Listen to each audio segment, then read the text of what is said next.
Typically, subwoofers are suggested to be at the front, either left or right of the main speaker, but that may not be the best placement for your room.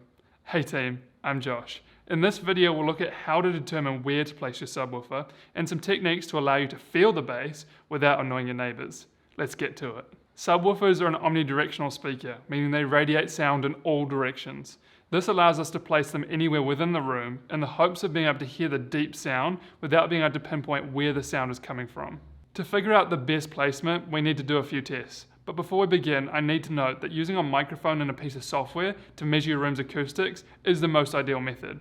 But I'm guessing most of you don't have access to that, so I'll walk you through some other ways to achieve a similar result. Let's start with what's commonly called the subwoofer crawl. With this method, we're going to trade places with the sub and going to move around the room to listen to how it reacts with its surroundings. This is how you do it.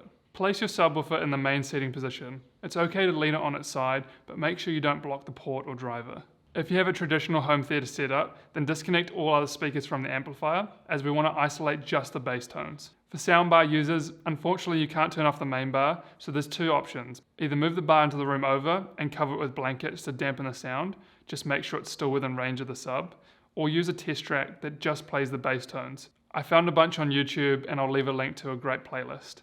Next, play a song that you know well and has plenty of bass. Turn up the volume so there's heaps of sound, as we want to make it obvious which parts of the room sound good. Now you can either get on your hands and knees or crouch down and move slowly around the room. Don't be afraid to try all spots, including behind the seating area, as that may produce the best bass. You're listening for a crisp, well-defined sound that has plenty of punch but not boomy.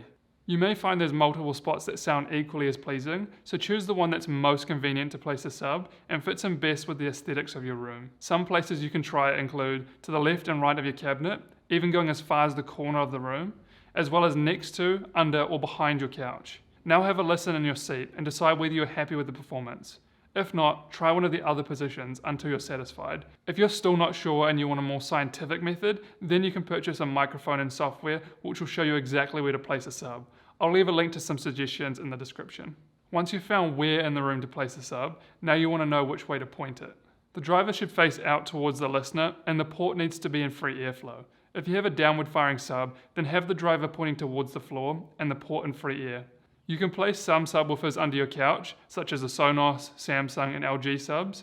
When doing this, it's important to have at least 3 centimeters of clearance so you don't suffocate them. And as tempting as it is, avoid placing any objects on top due to the heavy vibrations from the driver.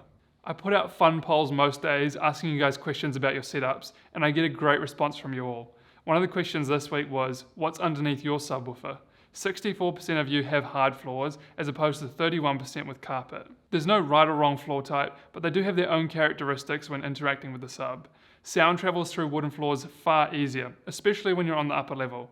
Carpet can help with isolation, but proper isolation pads or feet will help tremendously with those unwanted vibrations. If you have a traditional subwoofer with removable feet, then you can purchase third-party options like the ones from SVS, which come highly recommended. For soundbar subwoofers, there are isolation pads you can purchase, and I'll leave a few links down below. Sometimes you may find dead spots when trying to place your subwoofer. That's when there's little or no bass in certain areas. The main reasons for this is either your room is bigger than what your sub was designed for, or the materials inside the room are soaking up the sound. In many cases, we'll place a sub so that sounds great for the main seating position, but others in the room aren't experiencing any bass. 2 subs can be a great fix for this and give you a much more even bass response throughout the whole room. When placing 2 subs, try these positions: diagonally opposite, back and front, or halfway up the wall to the left and right. I'll link to a great video that explains this in more depth. Once you've got your sub or subs in a position you're happy with, run the amp or soundbar's auto tuning, which will optimize for the new location. A quick tip: if you want to play your music loud and avoid the whole house vibrating, bring your subwoofer away from the wall and especially a corner, as these areas amplify the boominess and can really shake the house. If you pair that with the proper isolation pads, you'll be able to feel the power of the sub without the unwanted noise, which for many people is a win-win. 2 things when it comes to apartment living or easily annoyed neighbours. 1. Bring your sub closer to the chair so that you can enjoy the same level of bass at a slightly lower volume. And 2. If you have a downward firing sub and live above others, then definitely look at getting isolation pads, as that sound is going to go straight into their ceiling. With that, I hope this video has been helpful. If you enjoy watching movies or listening to music and you want to know if you're getting the best Dolby Atmos from your system, then watch this video next. Anyway, That's all from me. See you guys soon.